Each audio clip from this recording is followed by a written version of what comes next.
Welcome to SVG-TV News for Monday, November 13th, 2023. I am Rochelle Batiste with the details. Over 3 inches of rainfall were recorded over the weekend, resulting in a number of landslides and fallen trees across the country. Following the lifting of the flash flood warning on Sunday, November 12, 2023, the Road, Buildings and General Services Authority, BRAXA, engaged in clearing the landslides from streets in a number of communities, including the main road in Green Hill and Nutmeg Grove in Belair. The National Emergency Management Organization, NEMO, is yet to publish a report on these landslides or any other damage caused. In a telephone interview today with SVG-TV News, forecaster with the SVG Met Service, Gregory Cato, said about 70.9 millimeters or 3 inches of rainfall were recorded over the weekend, with the South Rivers Weather Station recording the most rainfall. Under our flash flood watch on the 10th, that's Friday, from 6 p.m., and this was upgraded to a flash flood warning on the 11th at 6 p.m. There were reports of flash flooding, landslides around various areas in the island. The impacts, of course, this could be made available to you guys by BRAXA and NEMO. Of course, they would have been working, tirelessly to ensure that some of the roads are cleared and so forth. Some stations, for example, South Rivers, over the passage, they recorded 76.4 millimeters, which is in excess of 3 inches. There are other stations, of course, the Jennings and Perseverance to the north of the island, that were close to 2 inches. Bear in mind, though, that we would have had a previous rainfall event on the previous weekend. So with that, soils are already saturated. So we know that with this event, it wouldn't take much for the soils to become, super oversaturated and so forth. Cato said that the weather conditions over the next 24 hours will be dry and stable, with light showers expected by Wednesday or Thursday.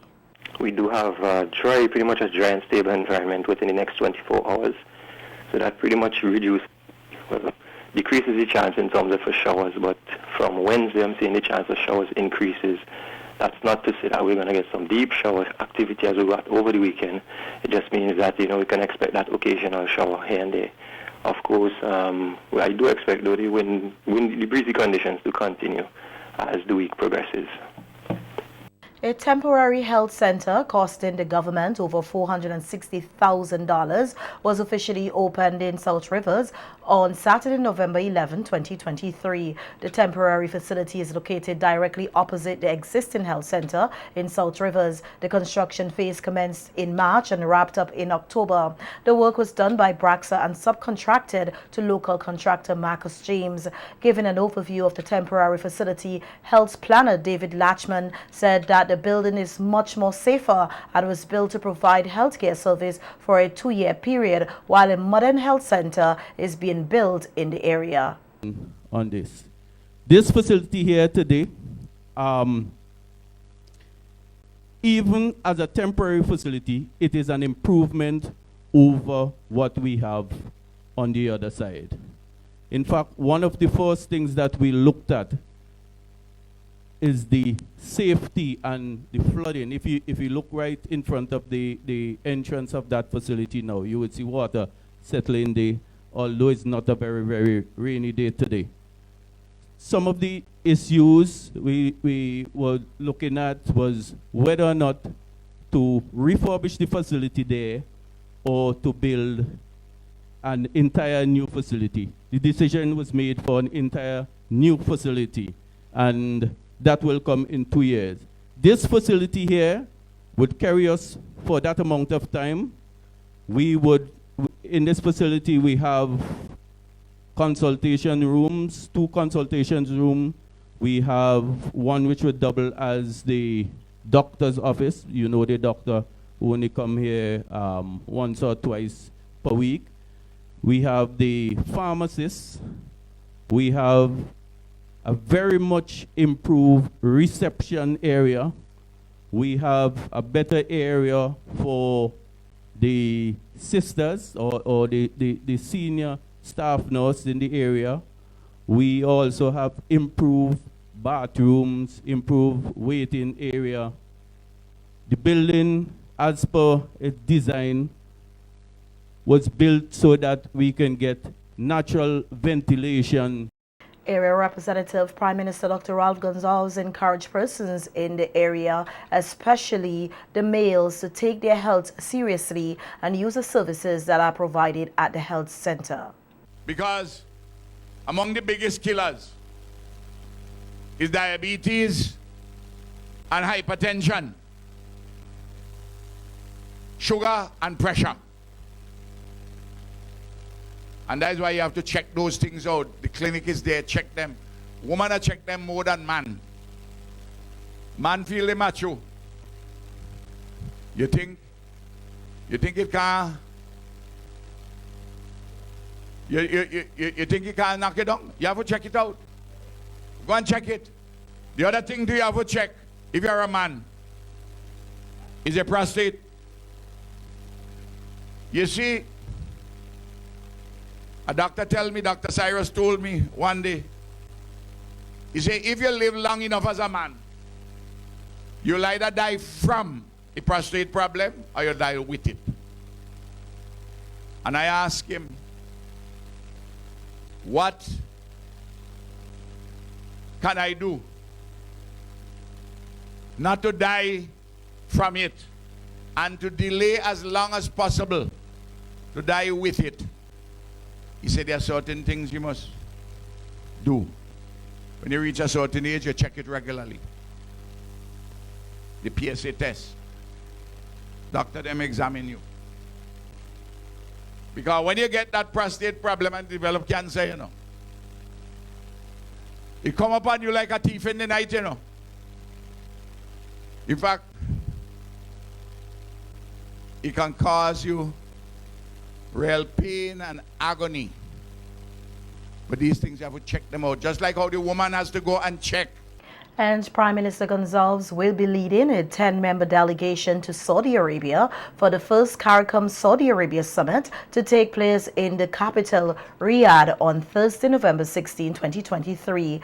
A news release from the Office of the Prime Minister says other heads of government of the Caribbean community and delegations are expected to be present in Riyadh for the summit to engage in substantive discussions on issues including enhanced cooperation and deepening diplomatic ties between Riyadh and the region. The release said other matters on the agenda include climate change, trade and investment opportunities, and the Saudi Arabia Development Fund. The Prime Minister and his delegation are expected to leave SVG tomorrow, Tuesday, November 14th, and will return on Friday, November 17th. The other members of the delegation are Minister of Urban Development, Binava Brown, Parliamentary Secretary in the Office of the Prime Minister, Shakel Bob, Permanent Secretary in the Office of the Prime Minister, Andrew Williams, Senior Engineer Cecil Harris, Chairman of Invest SVG Board, Anthony Regisford, Economist 2, Janelle Hanaway Horn, CEO of the SVG Tourism Authority,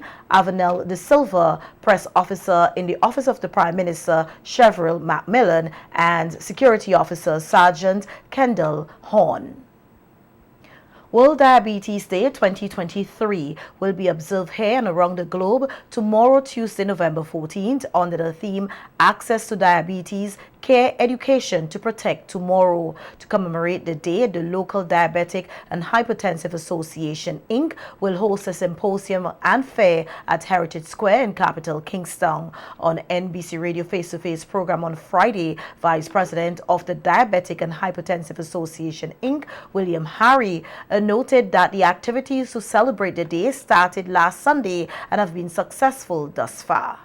And that is very encouraging for us, because that's one of our aim, is to get people aware, make people aware of their condition, and so that they can be better able to take care of their case. Wednesday was promoted as Healthy Eating Day. And I hope that, Johnny P, you had a banana. You had a banana and an apple. That was good. So we encourage people to eat healthy on that day.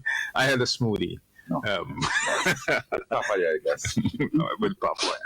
Make sure I had that. Mm-hmm. And on Thursday, yesterday, the team went to Beckway, and I was informed that it was a resounding success. Over 50 persons were seen, Nice. and some who had to be referred. So that's a good sign. Tomorrow, God's willing, we'll be doing a walk. I invite you to join us from 6 a.m., starting at the Peace Memorial Hall and ending at the tarmac in Annisvale. And next Tuesday, the big day, the final day, World Diabetes Day, Tuesday the 14th, will be the symposium and fair at Heritage Square. Explaining the effects of diabetes on a person, Dr. Correct Harry Black reminds Vincentians of the importance of eating healthy. Chronic metabolic disease that affects the way that the body uses glucose or sugar. And this can happen if the pancreas produces little or no insulin, or the pancreas produces insulin and the body is not able to use it effectively.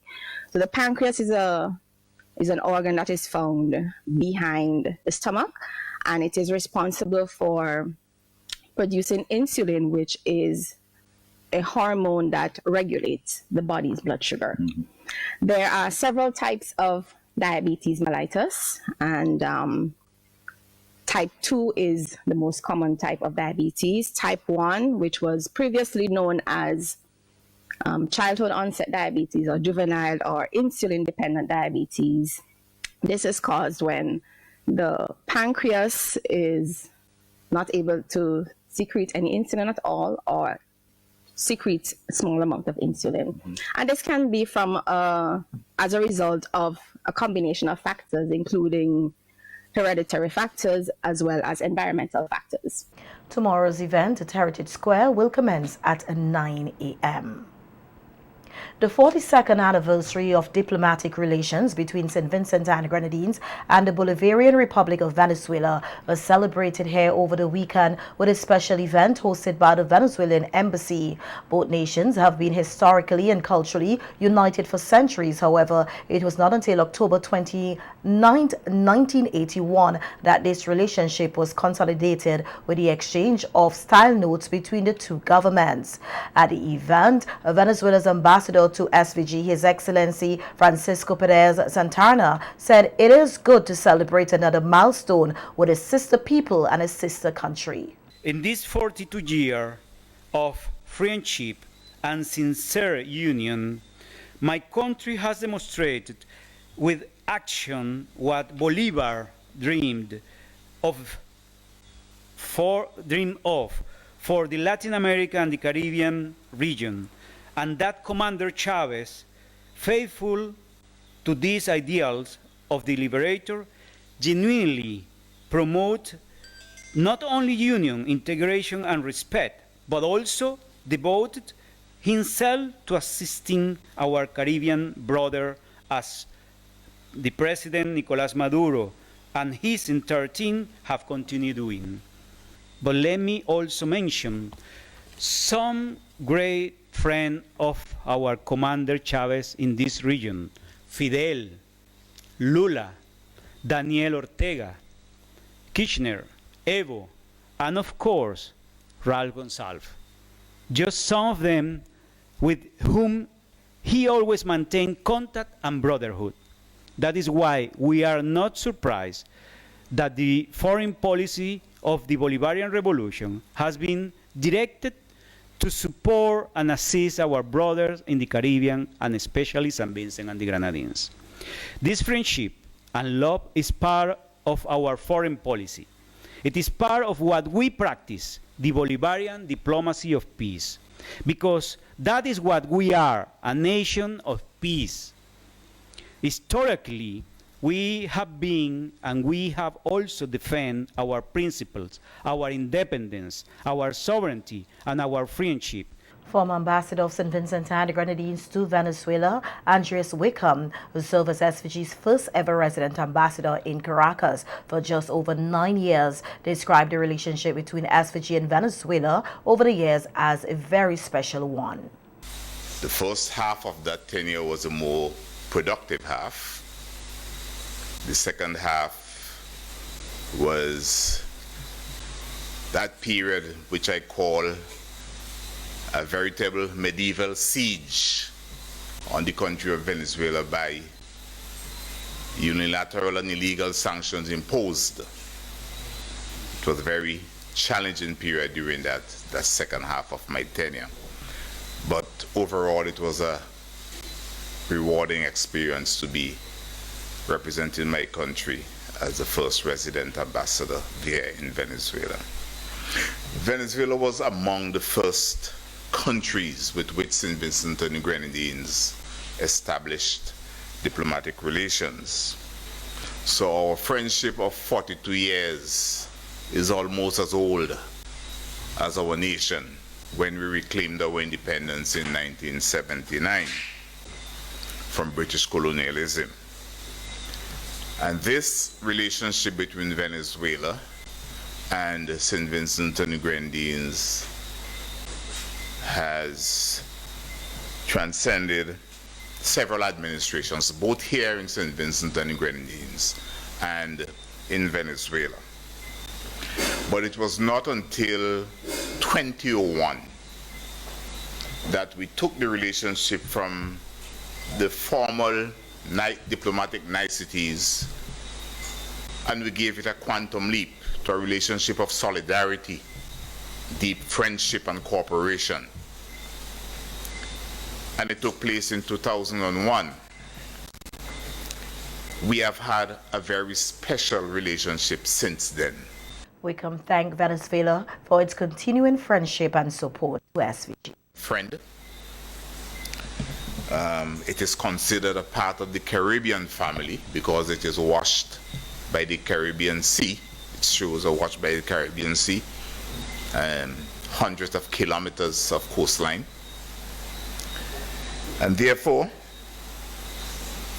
it has been an advocate, an ardent advocate for the Caribbean and Latin America as a zone of peace. It has been a country that has stuck with St. Vincent and the Grenadines through thick and thin, through difficult times and through good times. Of course, we have reciprocated at all levels in the regional and international fora, wherever our voice is heard and our vote is registered.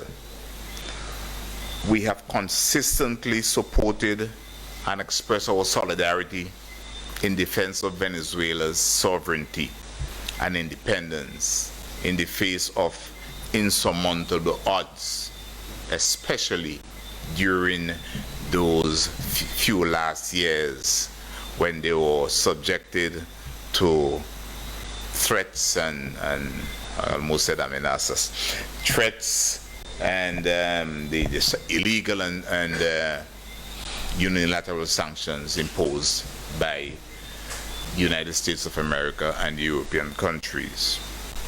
When some of our regional neighbors buckled under the pressure from the north wind, we have always stood firm and principled in our support for Venezuela. Of course, you cannot put a monetary value to this principled support.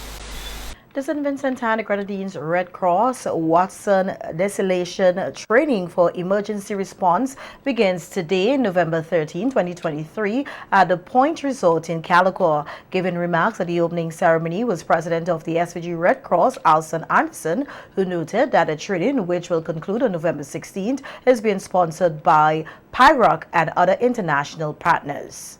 It is a regional intervention platform for the Americas and the Caribbean, and USAID is the United States Agency for International Development. Now you would have heard about acquiescence.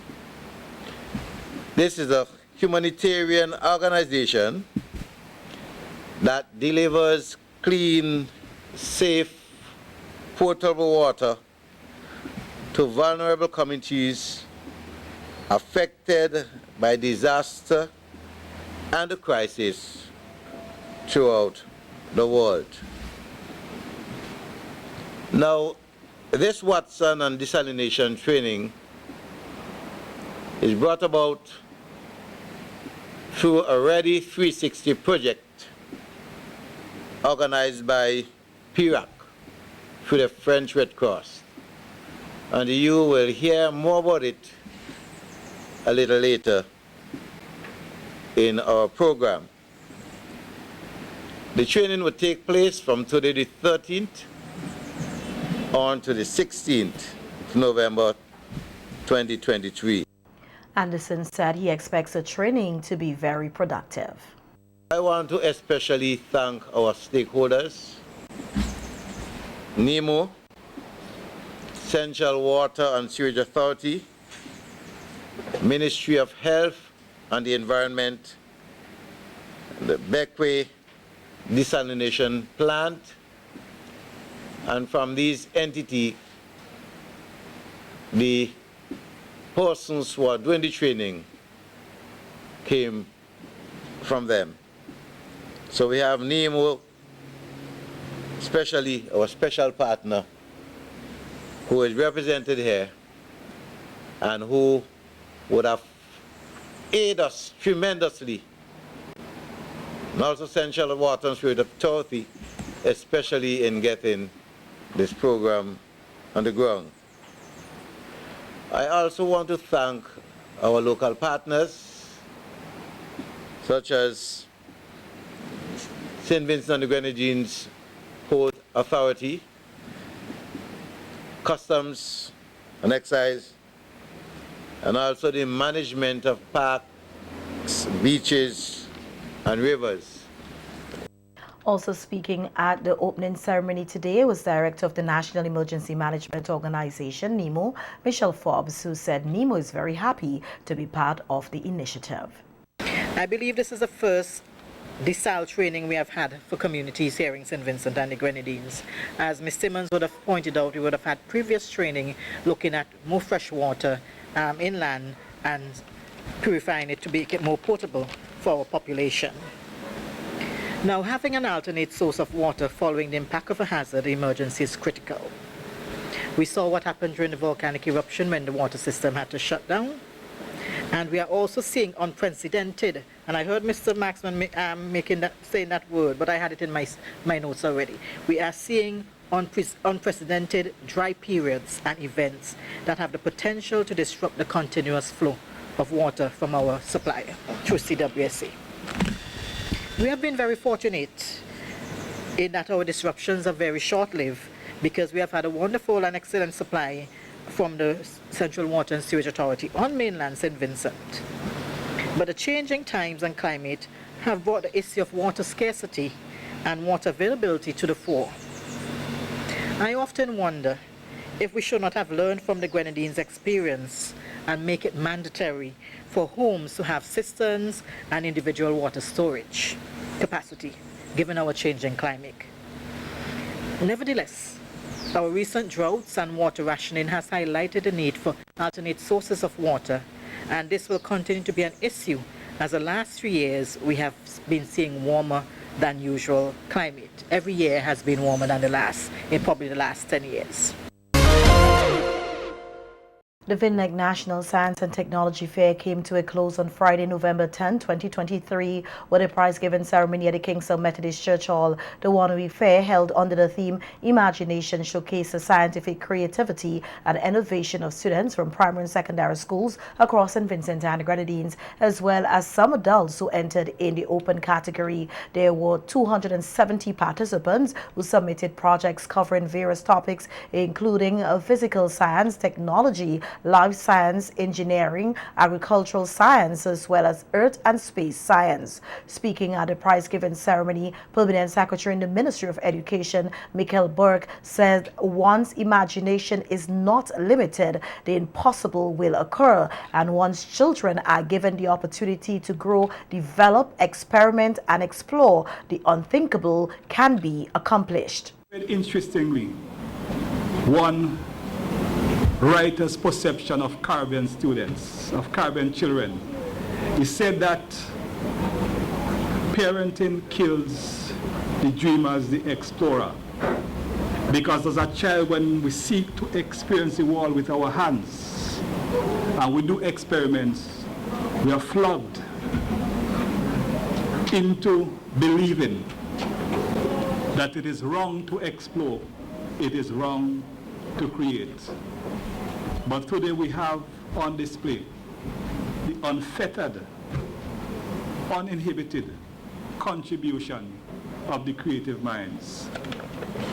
We have a total of about 66 primary schools, and we have about 29 secondary schools.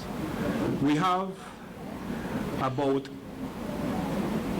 13,000 students at the primary level, and we have 8,900 and something students at the secondary level. And it says, therefore, that in each child, the figure represents possibilities for schools, it represents possibilities for the country, it represents possibilities for the world. Berg said inventions that are being used today were invented by children of similar age range as the participants of the National Science and Technology Fair, noting that great inventions can come from the unlikeliest of place, and urge adults not to limit the imagination of children as they must be allowed to realize their full creative potential. It says a lack of paper towels helped inspire Abby Fleck to create a new way to make crispy bacon fast.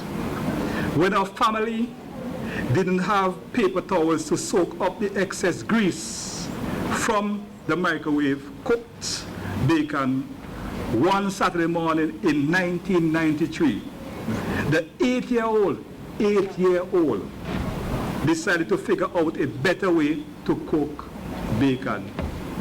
And we had the introduction of the bacon strips. Braille, that is used for the visually impaired. Before 1824, when 15-year-old Louis Braille invented the raised series of dots that make up the Braille alphabet, visually impaired people read by feeling their way over raised letters. Christmas lights. And we're entering into the Christmas season. And it is interesting to know that Christmas lights, I tried to introduce that. Christmas trees used to be a big fire hazard. Back in the day, when lit candles adorned the trees. But in 1917, 15-year-old Albert Sadaka helped put an end to that by inventing less expensive strings of light bulbs to add pizzazz to the holiday, without the potential for burning the house down. The results of the most outstanding primary schools in the Science and Technology Fair, not ranked in no particular order, are Lower Bay Primary Inc., the Calico Anglican, and the St. Mary's RC. The top 3 secondary schools, not ranked in no particular order, are Georgetown Secondary, Girls High School, and the Bishop College, Kingstown. The VNEC National Science and Technology Fair is an annual event that facilitates the creative and innovative ideas of inventions and aims to nurture the next generation of scientific leaders, inventors, and visionaries. And technical aid attached to the Tissue Culture and Propagation Lab in Orange Hill, Shireen Lave Ballantyne, was at the National Science and Technology Fair, showing off a few of the services offered at the lab, including plant propagation, plant breeding, and germplasm conservation. In an interview with SVG-TV News, Lave Ballantyne explained the process of plant propagation or multiplication using a plant shaker machine. For example, we do different types of plants. We do banana, plantain, pineapple, orchids. So on our orbit shaker, we have orchids, and that's liquid medium. So we just get a pod, we cut it, we sterilize it, cut it, Then there's a powdery stuff inside the pod. So we dust it on the media, and then we leave it on the shaker until the plants them germinate. So that's how it looks. So this is the solid, medium. So, and that's the liquid medium. It takes like 2 months. 2 months? Yes, and in the media, it takes 3. So it takes a shorter time on the shaker because the plants they multiply faster. But in the solid now, it takes a more longer time. LaVey Ballantyne said in order to facilitate plant propagation, the shakers must remain operational around the clock. She noted the plant propagation shaker helps with meeting plant demands and is an advancement in technology for the local agriculture sector. 24/7 until the plants them are fully mature, so we take them out, we subculture, and then we place them back in fresh media and place them back on the shaker again. So it's like a rotation. Yes. For example, if you have like a large demand, like a country demand, the shaker will provide more plants at a shorter period of time for us. So if, for example, if a country demand like 5,000 plants, we think for maybe like say they give us like a time frame. So we put them on the shaker because we have bigger shakers than that. So which we put on maybe about 40 flasks. So within that time now, you get the amount of plants that the country demands. 9 members of the Royal St. Vincent and Grenadines Police Force are celebrating 25 years of service.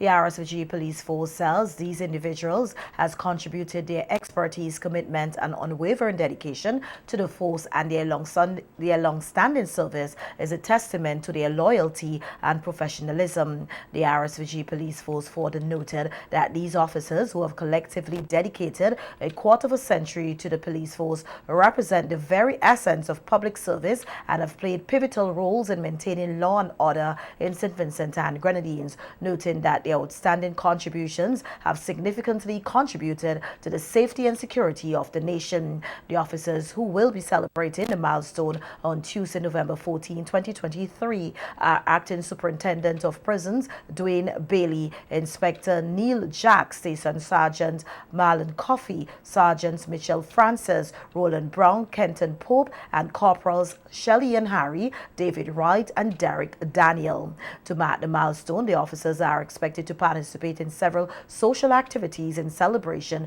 of their 25 years of service. The RSVG Police Force is inviting members of the media and the public to join in celebrating the accomplishments of these outstanding individuals for their unwavering commitment to the security and well-being of the nation, which it says serves as an inspiration to all.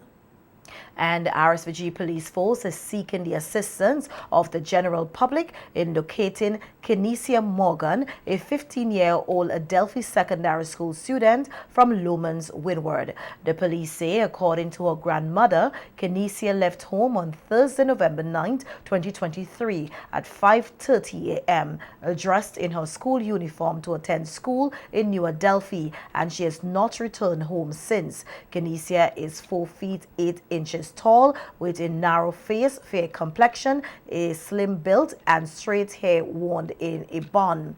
If seen, you're asked to call 911 or 999 or telephone number 457-1211 or the Bible Police Station at 458-0239 or the officer in charge of the South Central Division at 4584-200 or contact any police station or police officer you're comfortable speaking with. The police say all information received will be treated confidentially.